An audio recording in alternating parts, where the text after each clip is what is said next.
as you know, I never leave off a lecture without giving you something to take home. And it's no different tonight. I want to talk about the fact that I've mentioned in various contexts over a series of lectures that I've given, Rebbes who appear to be charlatans, but they're not. As it happens, sometimes Rebbe appear to be charlatans, and they are, funnily enough. And I want to talk about one such Rebbe tonight. With your permission, of course. The accusation of charlatanism against rabbis and Rebbes is particularly painful. I think we can all agree. And in most cases, it's just not true. So, yes, rabbis, I know it's going to be difficult for you to believe, but rabbis sometimes get it wrong. Why are you laughing? But rabbis do get it wrong. They're not perfect, and sometimes they misjudge situations, or sometimes they let themselves get too involved in something, and they're not as objective as they should be, and they're subjective, and they allow themselves latitude that they shouldn't. And we can say that Sanz was wrong about Sadiger, and Munkach was wrong about Rav Kook, and those who hate Breslov don't really understand Reb Nachman. But sadly, there are exceptions. And it's important to know about them, like we know about Korach. Korach is in the Torah. We know that Korach was a very great man, and he got it wrong. And we know the Gemara in Chagiga about Elisha ben Avuya, Acher. And you know he was the Rebbe of Reb Meir, and Reb Meir tried to bring him back, and he was somebody who rejected Judaism and became a complete Epicurus. So we know that there are these people who have the appearance of being great and being wonderful. In the end, they may not be. And that we should know and understand that we should talk about them. We shouldn't try and airbrush them. We shouldn't pretend that they don't exist, because it's the exception that proves the rule. And we have to know that those exceptions exist. So here we have a little story about a grand rabbi or grand Larceny, the Clairvoyant Hasidic Rebbe of the Bronx. Now, I regularly get emails from fans of my classes, my lectures, and this email is from a fan. It arrived on January the 13th of this year. I've left it anonymous, but I'm just going to read it to you. I think I put it up here on the slide. I have a vague recollection that at some point between the mid-50s to early 60s, a Rebbe made a wedding at an upscale Manhattan hotel, during which the chosn and or his entourage entered on horseback or horse and carriage. I could never find any more details or documentation, but would be grateful if you could let me know if you have ever come across this event during your Eino Yom, Eino Laila hours. Luckily enough, I wrote back almost immediately because I did know the story. And the answer was very simple. It was the Lisker Rebbe, Reb Shlomo Friedlander of the Bronx, and here is the newspaper coverage from the New York Post. I think it's the 4th of January or 5th of January 1959. And here's more wedding coverage. This was the Sunday News. Rabbi Friedlander's daughter Miriam Leah married a distant relative, Avram Friedlander, who's also known as Felix Friedlander, and he was also descended from the Lisker Rebbe, a very distinguished Hungarian Hasidic group. So on January the 4th, that was the day of the wedding. The newspaper coverage was January 5th, 1959. A 50-car procession made its way from the Lisker Stiebel, which was on Grand Concourse and 182nd Street in the Bronx. Grand Concourse, for those of you who have any background in the Bronx, that was the center of Jewish life in the Bronx. And he had this Hasidic Stiebel, and he lived above the shop, as it were. He had his home there as well. 50 cars made it all the way down Manhattan to Midtown Manhattan. They went to the Waldorf Astoria Hotel, and it was the first glatt kosher wedding ever to take place at the Waldorf Astoria Hotel, January 1959. 2 chazonim sang at the wedding, Moshe Kusevitsky and Yaakov Kusevitsky. Quite something. They were both, it wasn't enough to have them sing, they were accompanied at the chuppah by a 12-piece orchestra. And here we have a picture of Reb Shlomo Friedlander. I have quite an extensive photograph collection myself, but I always thank in my lectures Moshe Yarmish, who is extremely helpful in providing me with photographs when I don't have them. And sometimes I manage to obtain them from obscure places on the dark web. But the bottom line is a picture of Reb Shlomo and Felix, Avram Friedlander. This is father-in-law helping his now to become son-in-law with a kittel, putting on the kittel, are both wearing streimels, as you can see. And Reb Shlomo is wearing a very, very colourful bekisher. Well, he's a Hasidic Rebbe, of course he should wear a colourful bekisher. And strangely enough, if you read the newspaper coverage, and I'm sure that you can get to it yourself on newspapers.com, you see that both Shlomo Friedlander, the Rebbe, and his son-in-law, Avram Felix, gave interviews to the newspaper before the chuppah. And this is what the Rebbe said. He said there'll be 500 rabbis among the guests at the wedding. And he also informed them that after the chuppah, 2,200 people are going to sit down to the first Glatt kosher dinner at the Waldorf Astoria Hotel. And he'd insisted that all the waiters had to wear yarmulkes. We have no information whether the waitresses also wore yarmulkes or what they wore. I'll leave that to you, historian sleuths, to find that out. Was it separated? Yes, it was separated. Men and women sat separately. There were secular Jews also attending. There was a fellow called Leslie Kahn, who was the editor of a newspaper. I tried to find this newspaper, and I couldn't really find it. There is something still in existence by this name. It's called the International Press Associates. Anyway, he told the New York Post that the Rebbe is a miracle worker.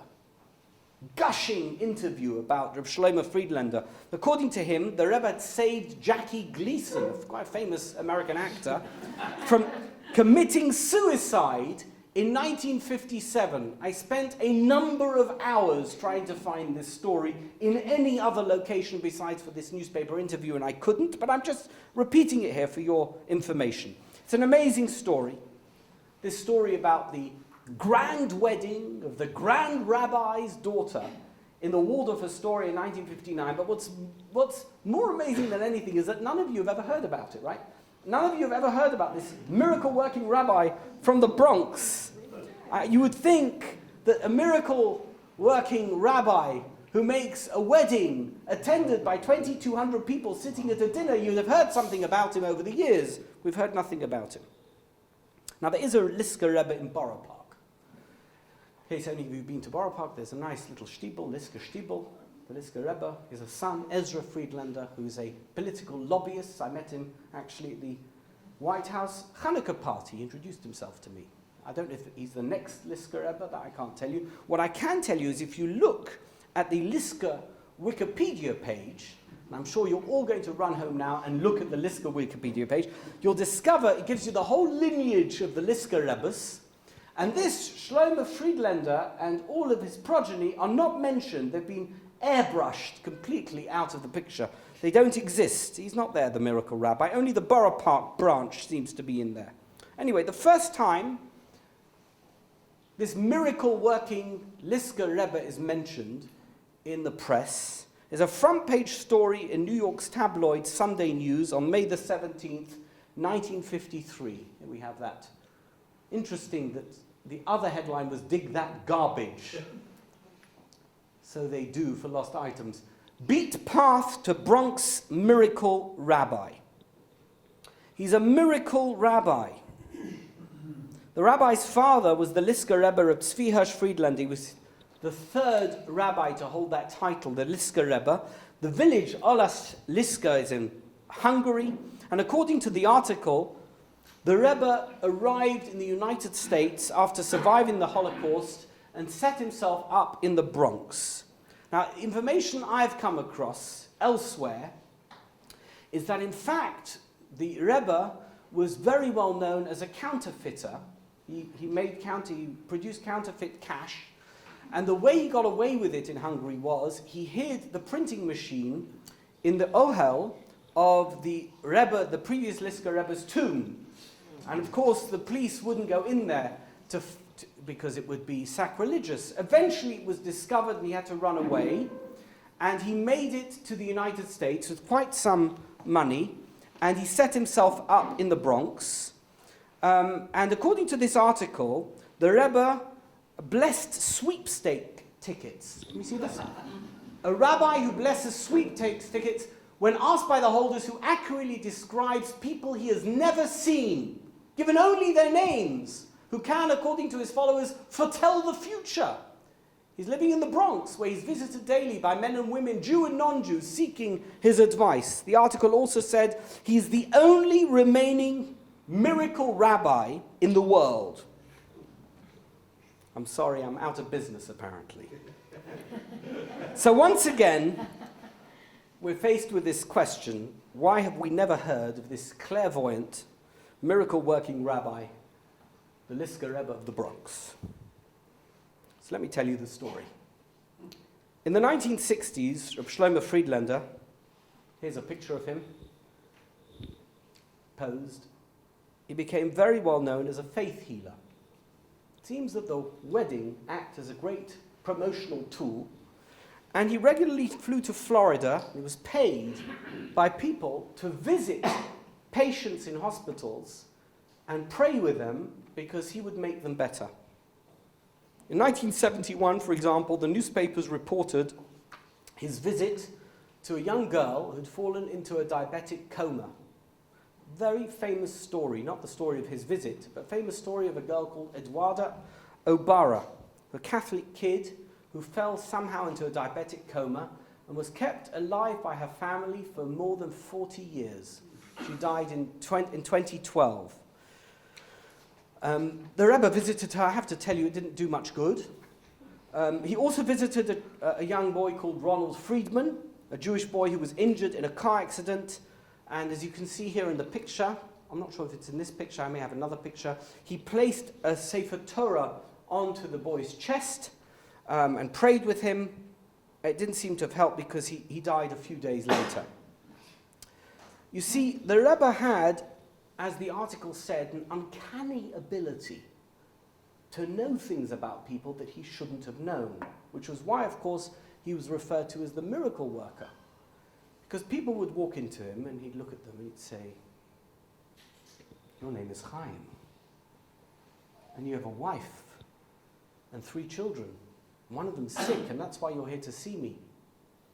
And I know you've been to see a doctor, but I don't think you should see that doctor. You should go and see another doctor. And I'm going to say a special prayer, obviously for a fee." I'm not sure if he said it quite as bluntly as that. "And your child's going to get better." And there was, as he became more and more famous, there was a journalist who became quite intrigued by his ability to know so much about the people who visited him. And he went and he came into the home of the Rebbe. He was met by a receptionist. He gave the information to the receptionist, and he was shown in by someone else to the Rebbe. And the Rebbe met him and knew everything about him. He knew his name, and he knew about his wife, and he knew about his children. The thing was, it wasn't his real name, and he had no wife and no children. But it was the information he'd given to the receptionist. The Rebbe had installed an intercom between his room and the receptionist. And when somebody was giving information, they just pressed a button, and this was obviously James Bond technology in the 1960s. He could hear exactly what was being said, so when the person came into the room, he had the information. Well, the newspapers had all loved him, and now they loved him again, because they had another story. Faith-healing rabbi accused of racket. And he was arrested for grand larceny and conspiracy to defraud, and not just him, but his son-in-law and his daughter and his son and his daughter-in-law and a cousin. It seems they were all involved in this racket to create the information that would enable him to appear as a miracle-working rabbi. Well, it also coincided with the decline of Jewish community life in the Bronx, and his community collapsed more or less as a result of this story. And he was not a poor man. He sold out in the Bronx and bought himself a property on the Upper East Side. He couldn't move to the frum Jewish neighborhoods of New York. he moved to the Upper East Side, and he reinvented himself as a hospitality rabbi near Sloan Kettering Hospital and other major hospitals, and he would host people over Shabbos if they needed somewhere to stay. And the Lisker congregation is on East 69th Street. It's not there anymore. It's since been sold, as you'll hear in a minute. But he was assisted by his son-in-law, this Avram Felix, and he died in 1979, at the end of 1979, on Chanukah Rosh Chodesh Teves, and he's buried in Queens. Here's a picture of his gravestone, which you can find on kforim.com, which seems to be the only venue which has any interest in him, because you won't find much information about him on the internet. The grand rabbi who made the grand wedding at the hotel in Manhattan in 1959 disappeared without trace, but the story's not quite over. The community was taken over by his son-in-law, this Avram, this Felix, this beardless man who married his daughter in 1959. I was in yeshiva in America in the late 1980s, together with you, right? I remember that in January 1989, I came to New York for Shabbos, and every shul I went to, there was a sign, there was a poster, missing. Do you remember this? Rabbi Avram Friedlander, also known as Felix or Bumi, disappeared suddenly in the middle of nothing at all. Now, it appears that Rabbi Friedlander wanted to build a mikveh in the Lisker congregation on the Upper East Side of Manhattan, and may have got involved with unsavory characters in trying to fund that charitable campaign. And he was found 2 months later floating in the East River. There we go. We have the articles there. Was ruled an accident. I say nothing. His wife died in 2014. The troubles were not over. The children, there's 2 children, they tried to sell the Lisker congregation on the Upper East Side. At least they still had this asset. No, they didn't, because they'd taken in a trustee on the charity, and he then tried to swindle them out of the value of the Lisker congregation. And here we have the Lisker congregation bankruptcy. A picture of the man in the middle. There is the man who was accused allegedly of swindling them out of the value of the property, which had been bought by their grandfather in the 1970s. It's a sordid end to a great Hasidic name, and a sad end to a great rabbinic dynasty. And I want to say this just to end off in this way, because it's a little bit unpleasant. I would like to think that the Lisker Rebbe and many such people have the best intentions when they initiate their, I guess, congregational activities. They want to offer their blessings and their assistance, and they think, well, people need to believe in me, and they need to create a bit of a facade in order to enable their assistance. And it's like a Ponzi scheme. One thing leads to another, and before they know it, they're installing intercoms so that they can con people into believing in them, so that they can share their wisdom or their blessings or whatever it is. But the point is, there are exceptions, and there are people for whom there isn't a happy ending. And those exceptions shouldn't inform us about the majority of rabbis and the majority of Rebbes, whose life mission it is to assist people and to create better circumstances for their followers and better lives for the people they lead. Rather, it should prove to us how lucky we are that there aren't more Lisker Rebbes, and that there are so many who do want to assist us and help us and create better lives for us as Jews and for the community we are a part of. Thank you.